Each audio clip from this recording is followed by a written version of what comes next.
সকলকে আমার রানন্দিত জয়গুরু।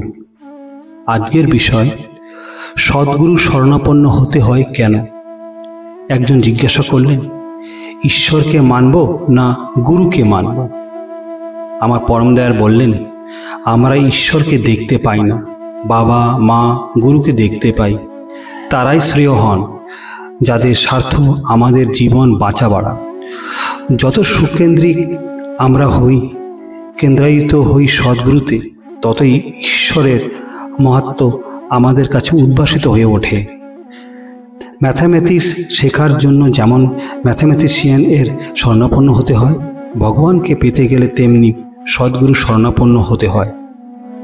ঈশ্বরের অস্তিত্ব সবার কাছে হয়তো ধরা দেন না, কিন্তু সদ্গুরুর কাছে তা ধরা পড়ে। তাদের কথার উপর বিশ্বাস নিয়ে মানুষ যত এগোতে থাকে, তাদের বোধও তত বাড়তে থাকে। আলোচনা প্রসঙ্গের 21তম গ্রন্থ হইতে সংগৃহীত।